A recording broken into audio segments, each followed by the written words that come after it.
C'est l'heure du journal sur RTC. Mesdames et messieurs, merci de nous accueillir chez vous lundi 4 août 2025. À cette édition débute par le Premier ministre Ousmane Sonko qui a lancé ce dimanche à Saint-Louis la 42e journée nationale de l'arbre marquant le début de la campagne de reboisement placée sous le thème Reboisement, souveraineté alimentaire et développement territorial durable. Cette journée a été marquée par la plantation symbolique du manguier et du baobab choisi comme arbre parrain. Le Premier ministre a appelé les Sénégalais à se mobiliser pour protéger les forêts. Justement, le voici avec Sophie Dramé. Un arbre aujourd'hui, c'est nourrir demain. C'est renforcer notre souveraineté alimentaire. C'est restaurer notre dignité écologique. C'est bâtir un avenir durable et résilient. Le choix du site de Raou n'est pas fortuit.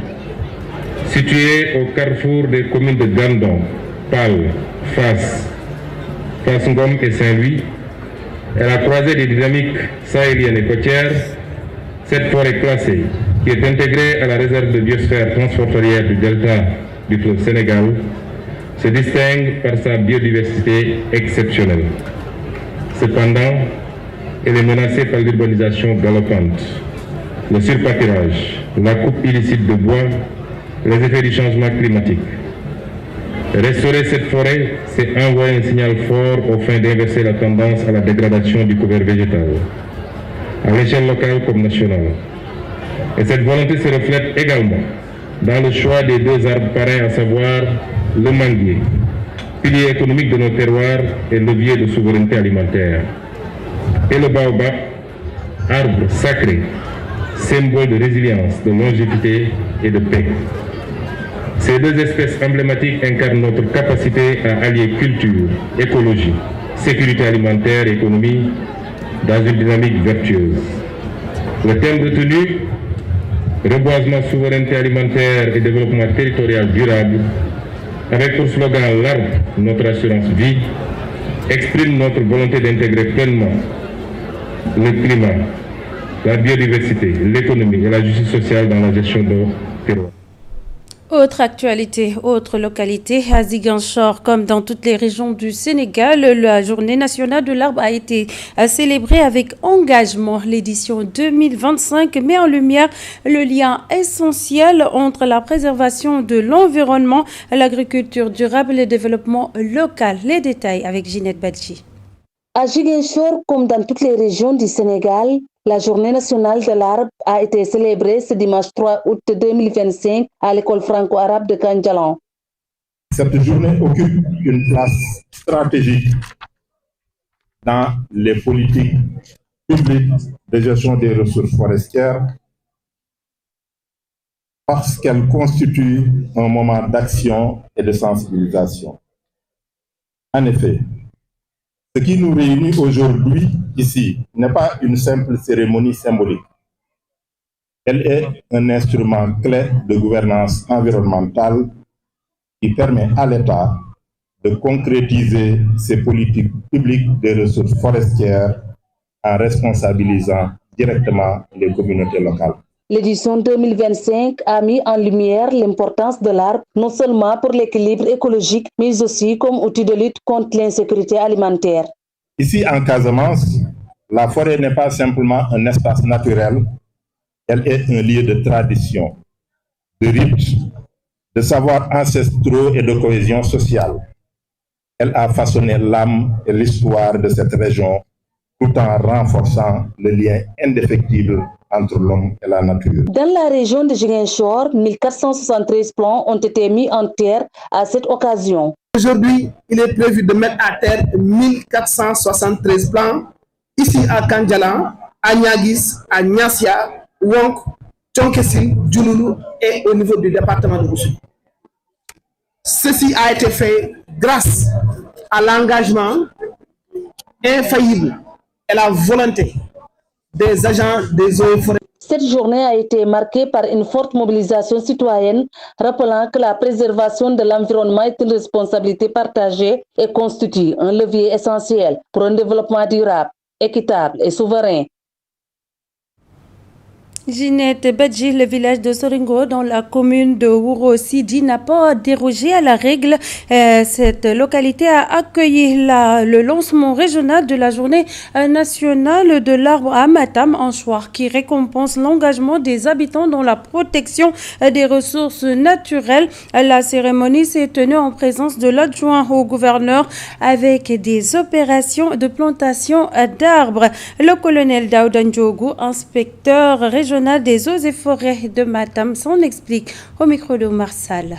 Cette année, les arbres parrains sont le Magifera indica, communément appelé mangue, et Adansonia digitata, communément appelé baobab.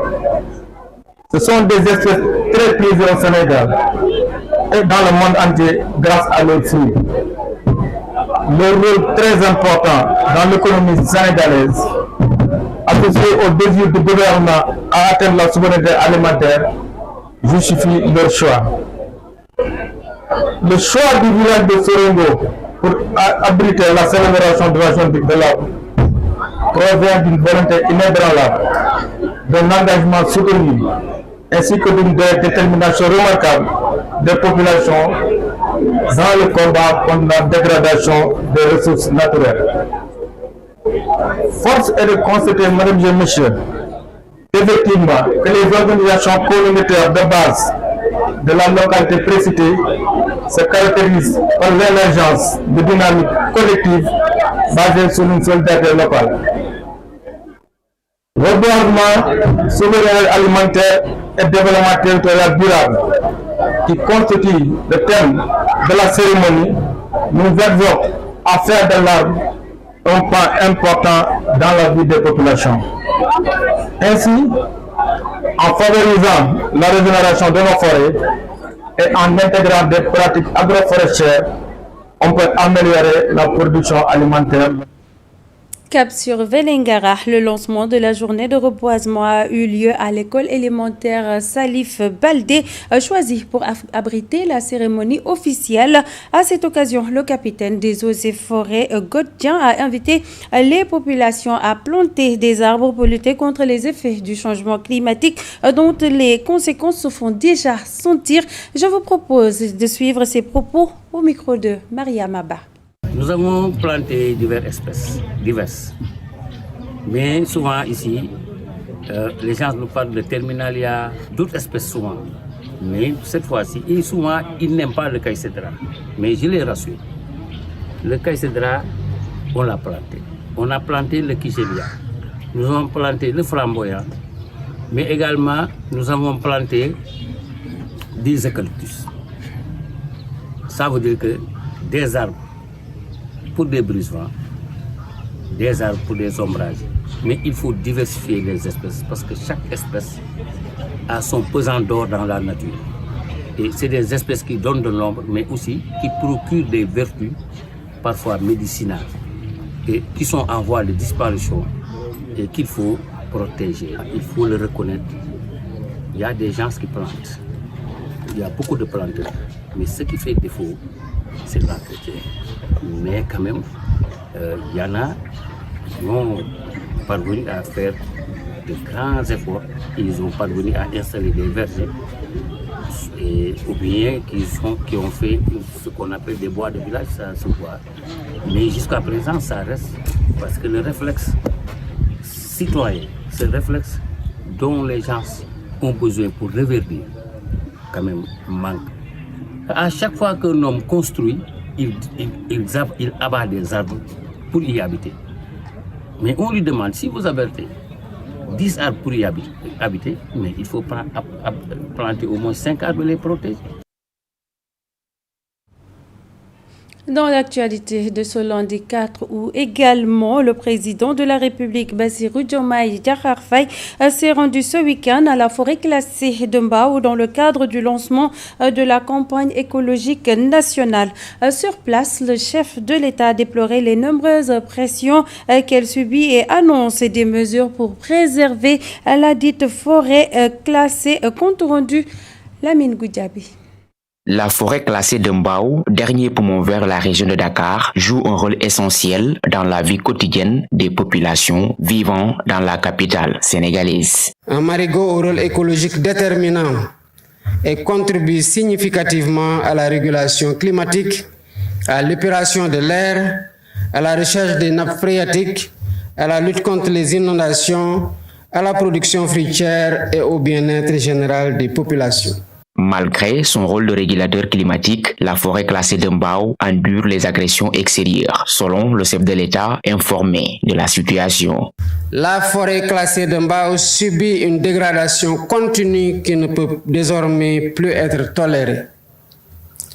Les défis auxquels nous faisons face incluent les empiètements illégaux, les décharges sauvages, les coupes abusives, l'insécurité, l'assèchement progressif du marigot, l'urbanisation galopante, le drainage des eaux sur le site. Conscient de cette disparition progressive de la forêt classée de Mbao, le président de la République reste intransigeant quant à sa préservation. L'État, aux côtés de l'ensemble des citoyens, reprend possession de cet espace vital pour le restaurer, le protéger et le transmettre aux générations futures. La forêt classée de Mbao, qui constitue une richesse naturelle, doit être gérée comme une banque verte. Située dans le département de Pikine, la forêt classée de Mbao regroupe plus de 200 espèces établies dans une superficie de 704,45 hectares. Aujourd'hui, face aux menaces, la protection de cette réserve écologique est une priorité pour sauver Dakar de l'étouffement. Justement, c'est cet élément qui met un terme à ce rendez-vous d'information. Mesdames et messieurs, merci de l'avoir suivi. Restez avec nous, l'information continue sur www.uracsenegal.sn. Juste après moi, vous aurez la version polar de toute cette édition. D'ici là, portez-vous bien. Au revoir.